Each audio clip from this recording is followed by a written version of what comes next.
karena mereka mengaku tidak ada referensi Indonesia, ya, peneliti Indonesia yang mengatakan seperti yang Anda katakan. Ya. Itu ada argumentasi seperti itu gitu. Tidak ada, kami tidak bisa menemukan referensi yang Anda katakan oleh peneliti Indonesia itu di jurnal internasional. Ya Jurnalnya hanya pasti Pak. jurnal nasional saja. Jadi kami tidak mengakui.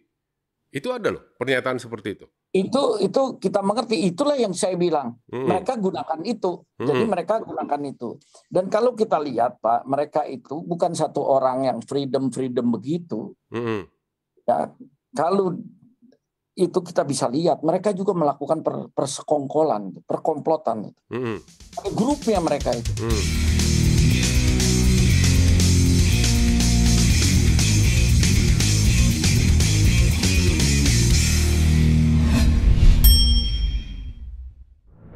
Jumpa lagi dalam Tagar Togar Podcast. Saya Togar Sitanggang, masih bersama Pak Basuki Subhaminata.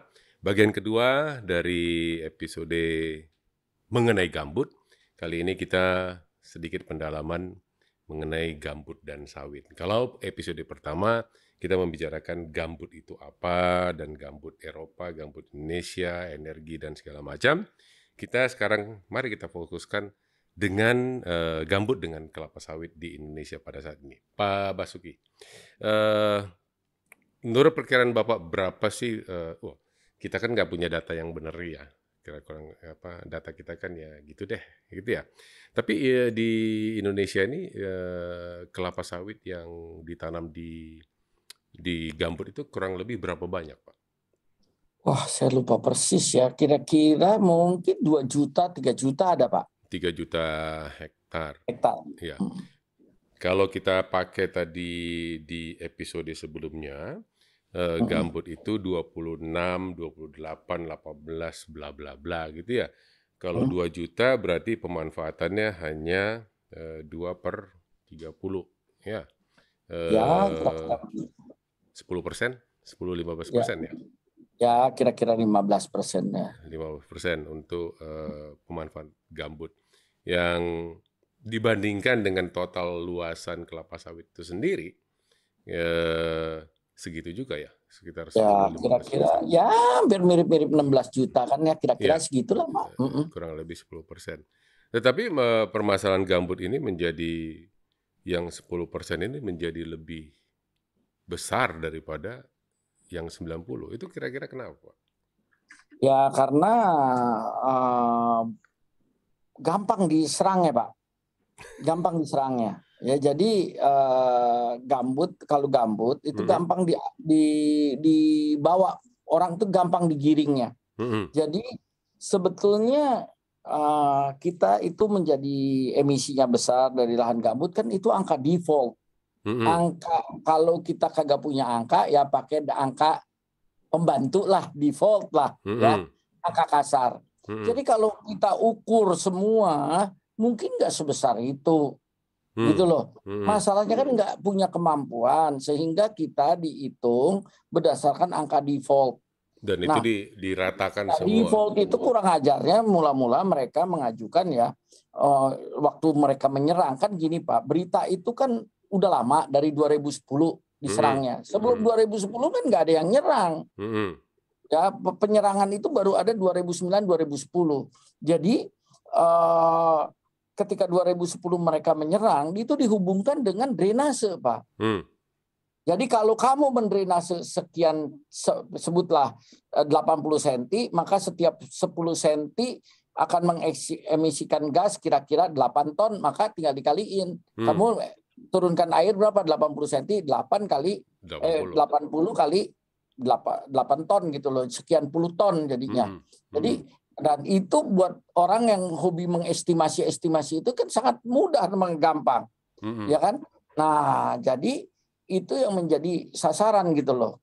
Untuk kita mengukur-ngukur itu tidak sebesar itu ya. Tetapi kan membutuhkan, kalaupun kita mau pakai sungkup berapa banyak sungkup, dan kalau kita mau pakai tower berapa banyak tower supaya bisa mewakili Indonesia. Akhirnya kita cuma berbantah-bantah saja.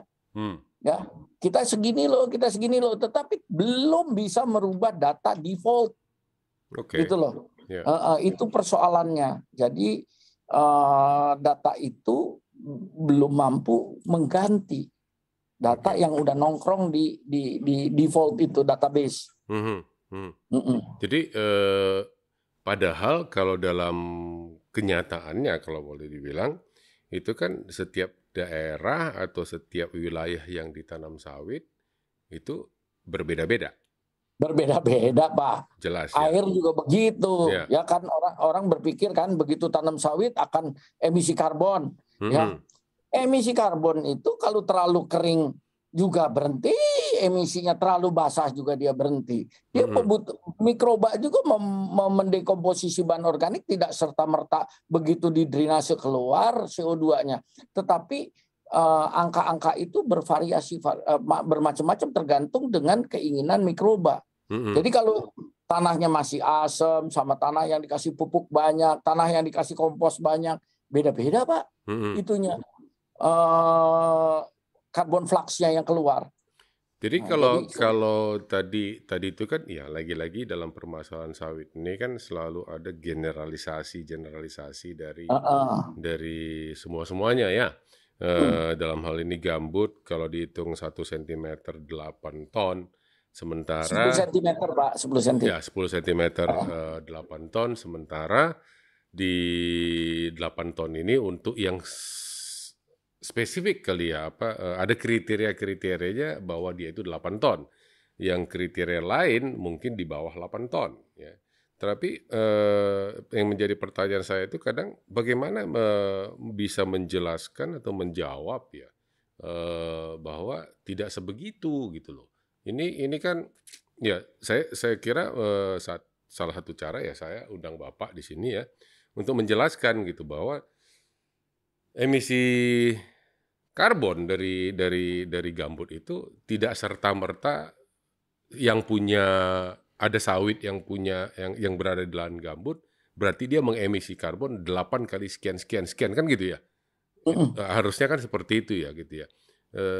Kalau itu berdasarkan tebal tipisnya gambutnya enggak, Pak. Kalau menurut saya itu faktornya itu semua berhubungan dengan yang ada di ruang yang tidak tergenang itu. Tetapi begini, kan orang pengennya begini, Pak. Air berapa senti? 40 senti atau 50 senti. Oh, berarti emisinya segini. Pertanyaannya, apa air itu tetap? Ya kan? Apa kelembaban tanah itu tetap? Kalau dia tanah terlalu lembab, terlalu basah, walaupun muka air tanah itu 40 cm, ya tanah yang terlalu basah, itu karbon fluxnya juga tidak terlalu tinggi. Kalau dia kering sekalipun, ya, karbon fluxnya juga turun juga, karena kan ini benda hidup, Pak.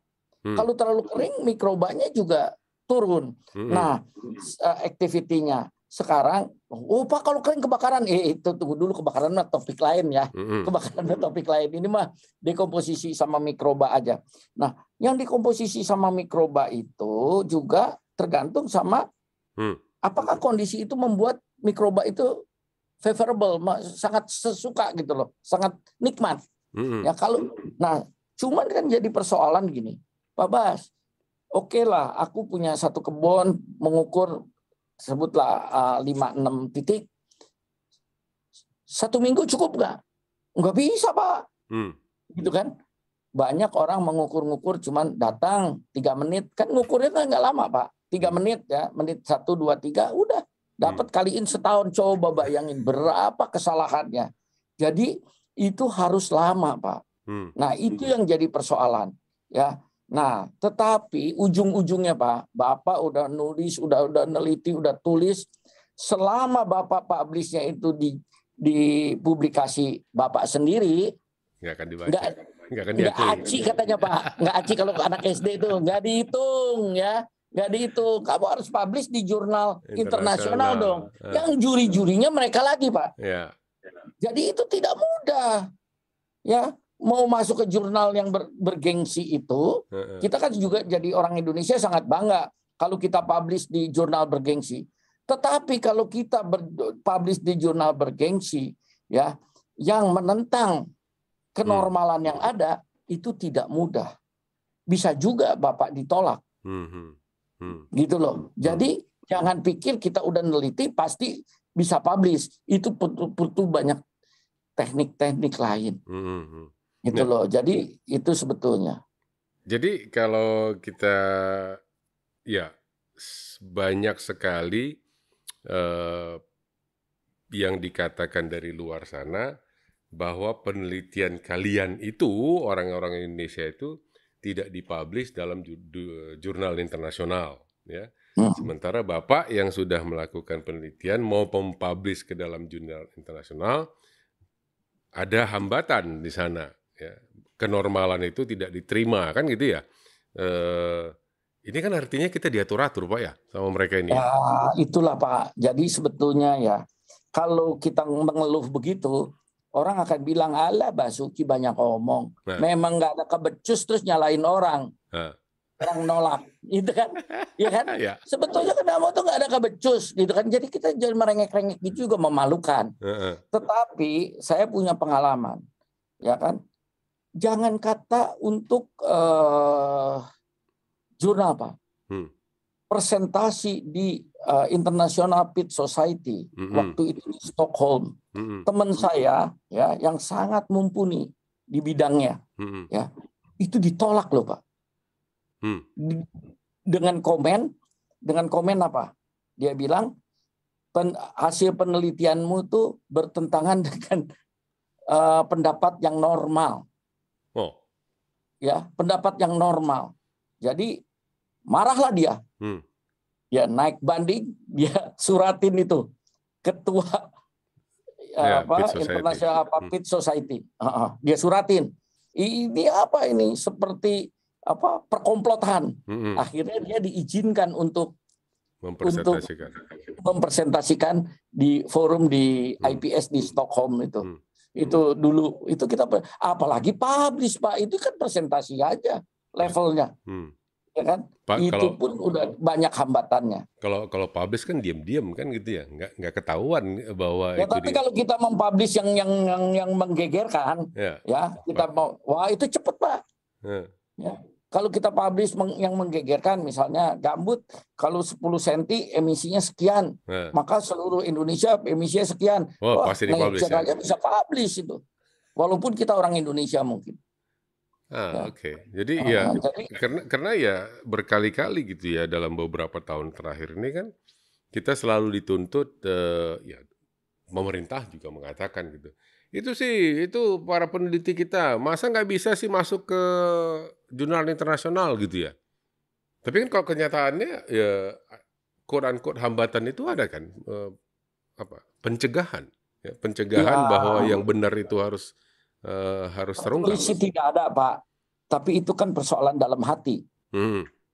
Ya tertulis nggak ada. Iya. Tetapi itu persoalan dalam hati itu tidak mudah itu. Jadi definisikan. Orang bisa aja bilang tulisanmu yang jelek kok nggak karu-karuan ini, gitu kan? Dan kita yang jadi malu sebetulnya. Jadi sebagai bangsa harusnya kita itu tidak perlu memikirkan publish internasional itu.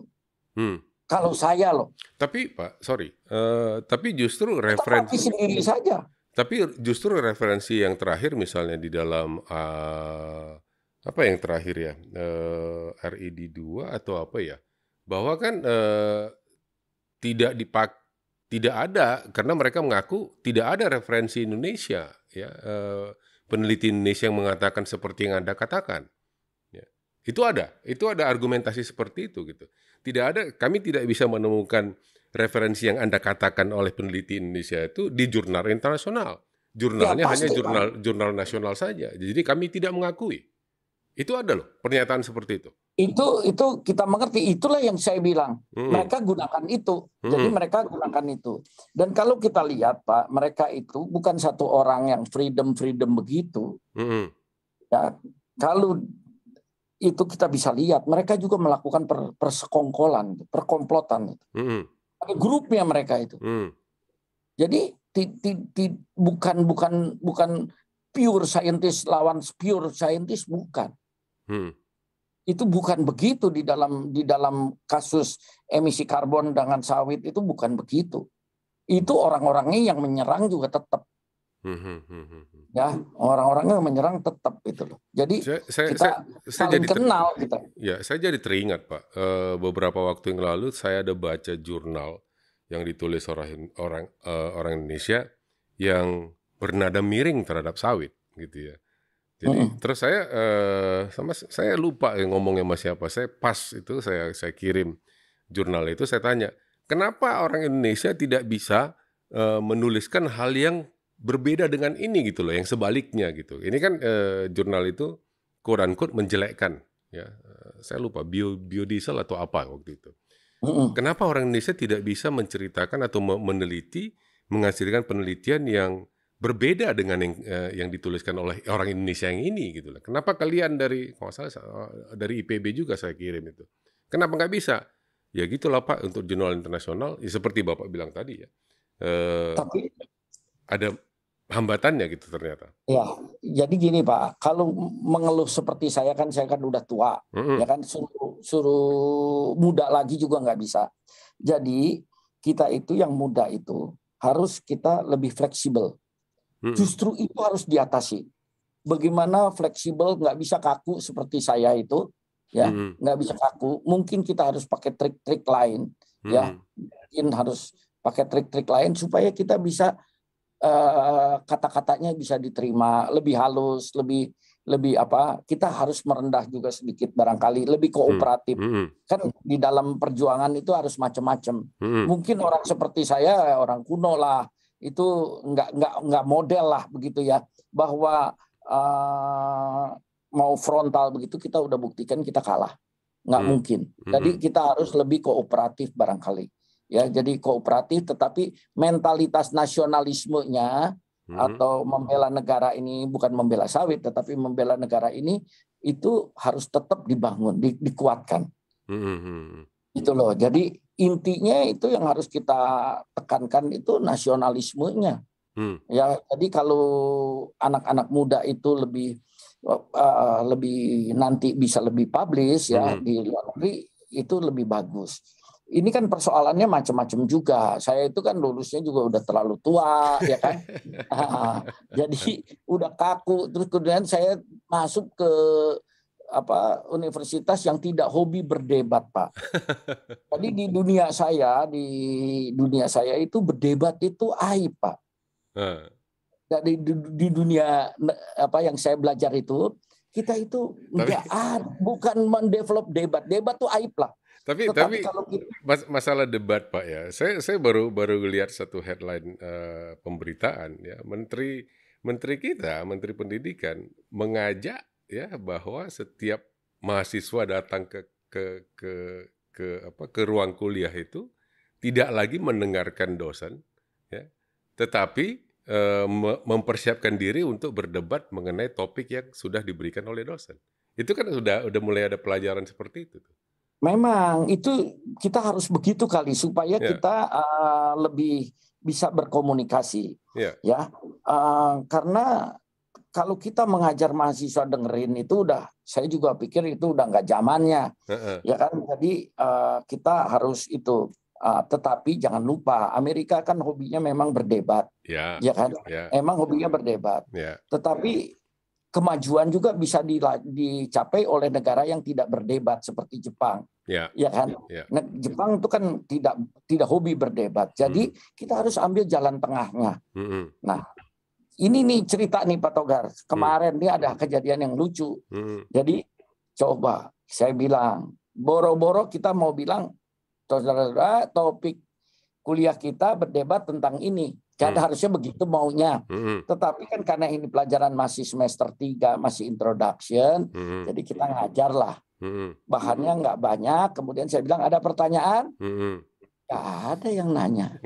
Mukanya juga ditutup. Jadi entah dia itu ngedengerin nggak. Saya bilang, aku pusing nggak kalau ngajar kayak begini. Iya kan? Gimana itu loh kamu tuh ngajar nggak didengerin. Kemudian dipotong. Dikirim ke TikTok, coba. Terus teman-teman tanya, Pak Bas, itu dimasukin ke Twitter tuh, mau dihukum apa anaknya? Hukum apa, masa aku mau yang beginian aku bawa ke undang-undang ITE?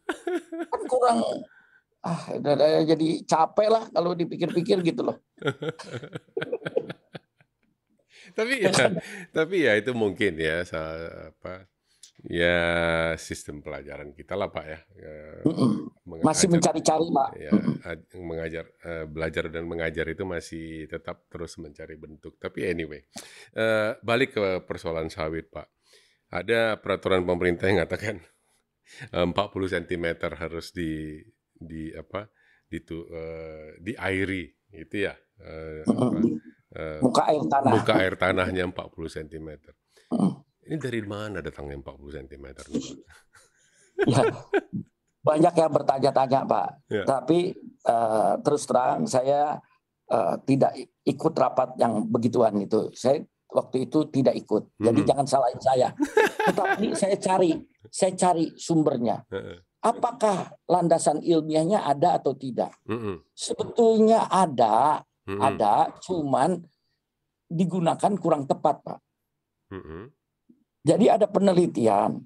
Pertama dia ingin mencari apa hubungan kebakaran itu yang selalu terjadi di Kalimantan Tengah. Apa sih indikatornya supaya bisa diantisipasi kan? Ya. Nah, maka dihubungkanlah data hotspot yang terjadi bertahun-tahun itu. Hotspot itu sebetulnya cuma indikator adanya titik panas dengan bulan. Dihubungkanlah dengan iklim bulan kering. Terdapat korelasi yang bagus bahwa tiap musim kering jumlah hotspot meningkat. Ya. Tetapi itu untuk suatu topik penelitian kan bukan hal yang baru. Biasa-biasa aja, tidak wah. Publish juga mungkin nggak bisa publish. Itu barang biasa lah, gitu kan. Jadi maka dia cari hubungan. Apa yang hubung? Nah, kebetulan data itu adalah data muka air tanah. Muka air tanah, di mana ada monitoring muka air tanah. Kalau di tanah pertanian, di tanah transmigrasi, di 1 juta hektar, tidak ada patok monitoring muka air tanah. Muka air tanah yang dipakai adalah di hutan alam di Sebango. Di Palangkaraya. Hutan alam loh Pak. Ya, hutan alam, oke. Nah, penelitian dari Universitas Hokkaido sengaja bikin station di hutan Sebango. Nah, di situ dia lihat hubungan ketika musim kering muka air di Sebango, jadi muka air di gambut, di hutan gambut di Sebango turun. Nah, begitu mendekati 40 cm, kan air dari nol nih Pak, dari permukaan turun bulan-bulan tertentu. Begitu dia turun lebih dari 40 cm, hotspot meningkat Pak. Oke. Jadi 60 cm lebih meningkat, 80 cm lebih meningkat. Berarti 40 kesimpulannya harusnya begini loh Pak. Itu mercusuar kan? Ya. Mercusuar kan? Sangat kepake. Karena apa? Begitu air di monitoring itu 40 cm, hotspot, hati-hati dengan kebakaran di kebun. Jarak antara monitoring Sebango dengan di kebun jauh. 100 kilo. Lebih dari 10 kilometer. Tapi nggak apa-apa karena itu kan monitoring iklim. Iya kan? Nah, yang jadi salah penerapannya apa? Di kebun harus 40 cm. Dikiranya di kebun 40 cm. Iya kan? Di kebun harus 40 cm. Nah, kalau di kebun 40 cm pada musim nggak pilih. Kalau musim hujan kita pasang 40 cm, pasti musim kemarau turun dari 40 cm. Iya, pasti. Karena kan setiap hari wajar kita turun air 5 cm. Ya, jadi 5 mili, maaf, 5 mili Pak sehari. Jadi kalau sebulan ya kira-kira 15 cm. Kalau 3 bulan tidak hujan ya dari 40 kita pertahankan akan turun jadi 70. Nggak ada sumber air lain. Dari mana? Pitdom nggak ada. Jadi pasti turun. Apakah kita pikir 40 cm di musim kering? Kalau 40 cm di musim kering, maka kita di musim hujan harus kita pertahankan di atas itu. Lebih kecil dari itu, 20 cm. Lah kalau gitu 20 cm kan tanaman sawit aku ribut. Iya. Kenapa? Karena kebun sawit itu tidak betul-betul flat seperti kue lapis legit yang levelnya mili-mili. Ya. Ya. Plus minus 20 cm, plus minus 50 cm di dalam satu blok itu biasa. Ya. Ya, gini.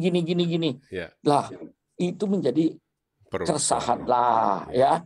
Tapi ternyata sekarang kan memang di dalam aturan mah menyeramkan seperti sebelumnya saya katakan, tetapi pada kenyataannya kita kan cuma bikin report selama kita tidak dan melakukan dan tidak dan ada usaha begitu kan, ya udah nggak dihukum gitu loh. Jadi ya intinya kebun-kebun menambah kos untuk melakukan monitoring untuk kebaikan lah, masih lumayan lah, nggak terlalu cuman memusingkan gitu tadinya.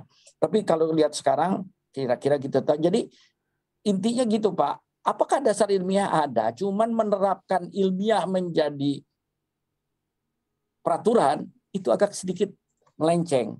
Jadi harusnya ditetapkan lokasi di mana sumur pantau itu bukan di tiap petak loh Pak, tetapi di satu lokasi yang berhubungan dengan lokasi kebakaran. Ya, harusnya seperti itu. Karena jadi bukan di tiap peta. Kalau di monitoring tersebut muncul hotspot, ya dengan jarak radius 500 meter atau 1 kilometer, boleh dong. Ya, korelasinya bisa dianggap benar gitu ya. Tapi kalau hotspotnya berada 10-100 kilometer dari tempat monitoring, nah itu nggak ada. Cuman mercusuar aja Pak. Iya, mercusuar aja. Karena sebagai monitoring. Kesulitannya jadinya ya pada prakteknya pada awalnya PP itu muncul. Aparat hukum datang loh Pak, ngukur dengan tongkat kayu 40 cm loh. Dibeginiin, tangkap. Itu kejadian loh. Bisa loh Pak, bisa. Karena kalau udah hukum, hitam putih kan Pak. Ya. Kalau hukum mah hitam putih, karena di dalam hukum itu tidak dibilang, ujungnya kan barang siapa. Ya. Nah, pasti di undang-undangnya itu barang siapa yang melanggar. Tapi kan ya, lagi-lagi yang saya nggak mengerti dalam peraturan ini, mohon maaf ya, itu 40 cm itu kan absolut. Betul. Ya. Kalau dia itu 39, 41 itu kan tidak lagi, itu sudah melanggar hukum gitu loh. Kalau demi pengadilan, demi pengadilan Pak, hakim bertanya misalnya kepada saya, Pak Basuki, kalau 40 dengan 39 di luar konteks ini ya, di luar konteks muka air tanah, kalimat muka air tanah, kalau dalam peraturan tidak boleh lebih rendah dari 40, ada orang muka air ininya 39. Menurut saudara secara itu salah atau enggak? Salah lah. Ya. Salah. Kalau itulah yang makanya ya saya itu agak sedikit khawatir dari dulu. Itu bagaimana itu, dan tadinya mengukur di mana juga menjadi tahan bos. Ya, kenapa? Mati. Kenapa? Enggak, Pak. Bisa ditulis. Terusin aja. Oke. Ya. Jadi tadinya saya juga agak khawatir. Begini Pak, di lapangan itu di mana ngukurnya? Kan akhirnya keluarlah titik penaatan atau pentaatan, ya kan? Keluar titiknya harus di sini. Ya sedikit melegakan. Tetapi banyak masalah itu jangan dikirain titik penaatan itu aman tentram. Banyak orang protes dan sebagainya, saya tahu itu karena ada yang di titik penaatan itu ternyata bukan gambut, tapi ya bukan gambut. Jadi bagaimana Pak bikinnya? Udahlah, potret laporkan saja. Jangan diperdebatkan lah. Dia juga pusing, kita berapa kepusingan. Jadi sekarang kelihatannya Pak, memang bagi yang mengerti tidak menjadi persoalan, tetapi yang saya khawatirkan kalau ada orang yang tidak mengerti kasusnya atau kondisinya bisa jadi masalah hukum di kemudian hari. Ya, itu. Ada beberapa perundangan yang seperti itu ada beberapa Pak sebetulnya. Ya, ada beberapa perundangan yang menyangkut jika melebihi ini maka pelanggaran hukum itu ada itu. Teman, untungnya tidak terlalu banyak orang yang tahu. Dan 40 cm ini kan berlaku umum ya, bukan hanya perusahaan. Berlaku umum, Pak. Bagaimana dengan petani yang di lahan gambut? Ya kalau sebetulnya kalau peraturan mah harus berlaku, Pak. Tetapi sepertinya kita kan menyadari petani nggak punya kemampuan, akhirnya di beberapa tempat itu cuman proyek pemerintah membangunkan pintu-pintu air atau stop lock itu Pintu air, saya lupa ya. pintu air lah ya, untuk supaya air jangan mengalir. Jadi dibantu, tetapi monitoringnya mas saya kira Enggak, maksud saya gini Pak ya, ya kita dalam hal bernegara perlu peraturan kan ya. Tapi kalau peraturannya itu yang quote unquote nggak bisa diterapkan secara umum, kenapa tidak dituliskan secara benar bahwa berlaku untuk gitu loh, atau bagi perusahaan gitu ya yang ini, atau ya, dan kalau memang kenapa harus ada angka 40 absolut, ini pandangan pribadi, kenapa tidak dibuat 40, 45 atau 35, 40 atau 40, 30, itu ada range itu kan akan lebih memudahkan dalam hal monitoring dan pengawasan. Betul Pak, itu angka absolut itu sangat menyulitkan itu ya, dan itu sudah lewat diskusi panjang. Tetapi karena ini pada waktu itu pemikirnya itu memang berkesimpulannya begitu, karena mungkin niatnya, saya kira mentalnya begini loh Pak.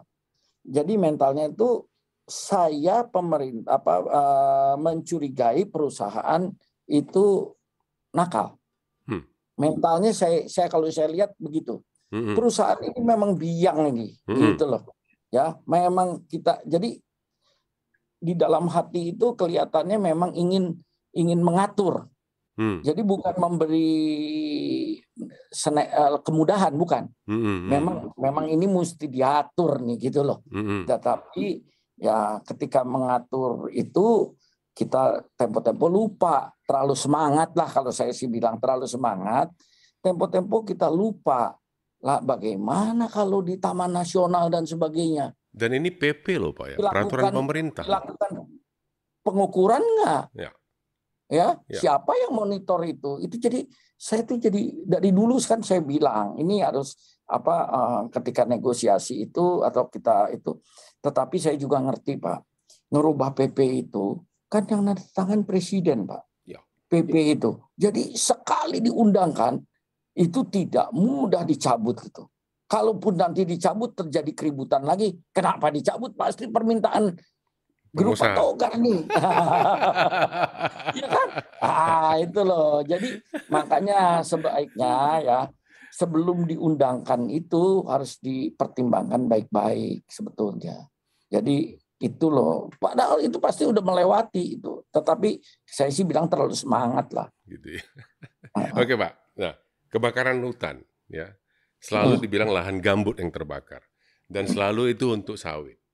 Itu kalau di episode sebelumnya ada Golda yang dari Palangkaraya mengatakan ya nggak benar 100% karena ada yang menjadi perumahan, ada yang menjadi agroindustri yang lain gitu ya, bekas-bekas yang terbakar itu di sekitar Palangkaraya. Kalau pengalaman Bapak sendiri, apakah bakar sawit, gambut terbakar sama dengan sawit? Jadi berita itu sebetulnya dari ketidakmampuan media juga, Pak. Ketidakmampuan atau ketidakmauan? Pengetahuannya itu kurang dibina. Ya, artinya begini, bukan kejahatan, Pak, bukan niat, tetapi kurang pengetahuan aja. Ya, misalnya begini, lahan gambut di Jawa terbakar. Mana ada lahan gambut? Di Gunung Ciremai lahan gambut terbakar. Sebetulnya terbakar mah lahan terbakar. Tetapi lagi model kalau terbakar itu gambut, ya.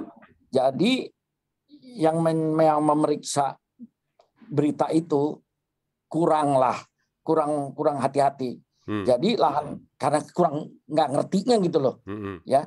Jadi kalau Bapak baca definisi gambut kan ruwet gitu, ya kan? Ruwet, Pak. Apalagi secara ilmu tanah. Ya kan saya berusaha secara undang-undang aja segampang mungkin. Tetapi itu juga tidak terlalu gampang dimengerti kalimatnya. Jadi selalu dikirain bahwa yang terbakar itu kalau lahan gambut.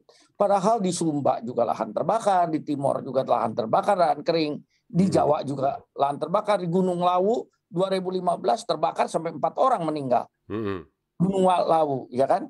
Nah, jadi orang itu udah berpikir, udah di dalam kepalanya seperti kalau lapar itu kita mesti makan. Ya kan gitulah kira-kira. Oh, kenapa ya perut aku bunyi ketuk-ketuk? Wah, mesti makan nih. Padahal belum tentu, mungkin kurang minum, kurang apa gitu kan. Belum tentu. Jadi begitu. Nah, jadi karena kita bukan ahli di situ, akhirnya kita bilang sering kita ambil generalisasi. Nah, berita itu udah nempel Pak di kepala. Lahan gambut, lahan gambut, lahan gambut. Dan kalau kita bilang ada lahan terbakar, kita bilang terlalu spesifik, kalimatnya jadi panjang. Kalau bilang lahan gambut kan jadi headline menarik, ya itu juga satu persoalan. Nah, kemudian apakah sebetulnya lahan yang terbakar itu lahan gambut? Bisa lahan gambut, bisa mineral, ya. Nah, apakah kebakar itu selalu berhubungan dengan kebun sawit? Bisa ada hubungan, bisa tidak, ya. Macam-macam tujuannya orang membakar lahan. Tetapi ini semua kan ada asal usulnya, Pak. Ya.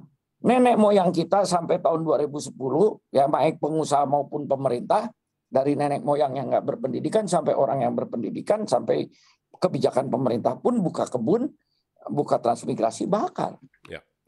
Kenapa bakar? Clear di Simposium Gambut Nasional tahun 79 ketika transmigrasi, itu banyak kegagalan. Rekomendasinya adalah bakar saja gambutnya untuk mendapatkan hara. Sekarang untuk mendapatkan hara apa? Apakah sawit itu akan mendapatkan hara?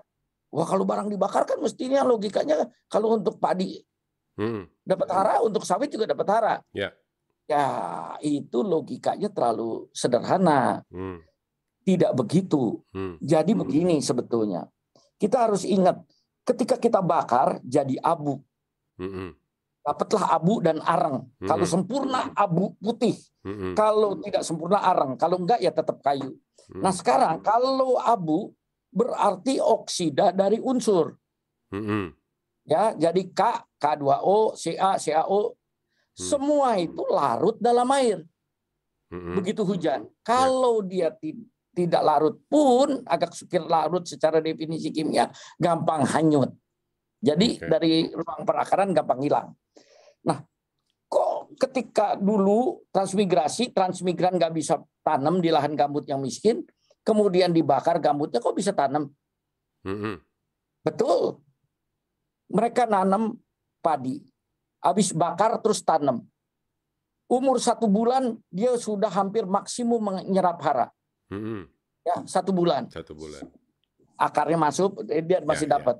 Masih berhubungan dengan hara itu. Setelah dia udah masuk generatif, udah masuk pengisian buah dan mematangkan, nggak perlu lagi hara. Dia cuma ngeringin aja, nunggu kering aja. Ya, 60 hari ya udah maksimal lah. Jadi dia bisa panen. Tahun depan bakar lagi, karena kan musim kering nggak tanam, nggak ada air. Jadi cuma 1 tahun sekali 3 bulan tanamnya atau 6 bulan. Nah sekarang kita nanam sawit, kita bakar. Sawit itu kalau mau bagus, ya nggak bisa di gambut manapun kita nanam nggak pakai pupuk. Karena unsur haranya rendah. Karena unsur haranya rendah. Jadi pasti kita harus kasih pupuk. Malah kalau kita mau di atas 24 ton, ya ada yang setahun 3 kali pupuknya. Dan jumlahnya berkilo-kilo, bukan gram-gram per pokok. Jadi biar kita bakar itu tidak akan cukup untuk 1 tahun. Masa tahun depan kita bakar lagi?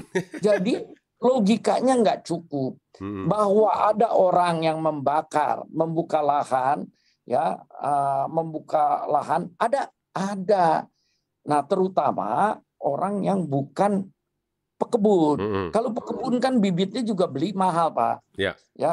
Tetapi adalah volunteer bukan volunteer broker lah pedagang lah, maklar lah. Jadi misalnya terutama ya, kalau saya sih kira-kira di mana lokasinya saya bisa kira-kira. Jadi daerah-daerah yang sungainya berbelok-belok, kalau kita lihat sungai Pak, dari hulu kan deras, tapi begitu dia masuk ke dataran dia berbelok-belok. Disitulah ada banyak danau-danau atau situ-situ yang pada musim hujan itu rata dengan sungai banjir. Ya, daerah itu datar. Ketika musim kering, rakyat petani itu mengelola itu di pinggir-pinggir nanam kacang, semangka, seperti tempat yang subur tanpa pupuk. Ya, karena dapat air banjir, dapat bahan organik dan seterusnya. Nah, tanah-tanah seperti itulah datar menjanjikan sekali untuk ditanam tanaman tahunan seperti sawit. Tetapi tidak bisa, Pak. Dia pasti udah coba. Musim hujan tenggelam 3 meter. Sawit dia baru 1 meter, 2 meter. Selesai. Tenggelam 3 meter berbulan-bulan. Mati. Dia jual. Bangkrut lagi. Dia jual lagi, bangkrut. Terus saja berputar-putar. Daerah itu pada musim kering itu jadi belukar. Luas loh, Pak. Nah, itu bakar. Biasa itu. Dan itu tempat di situ tempat ikan berkumpul juga. Ya, jadi ya tempat-tempat seperti itulah sebetulnya ini ada bibit sawit setelah di kebakaran. Iyalah, tapi pasti 1-2 lah itu orang-orang yang betul-betul perusahaan yang nekat-nekat begitu. Karena hukumannya terlalu berat, Pak. Itu banyakan ya pengusaha, bukan pengusaha ya, kalau saya bilang tuh broker lah, cuman yang jual-jual surat tanah lah. Yang dapat tanahnya juga kurang begitu, bukan dari beli lah.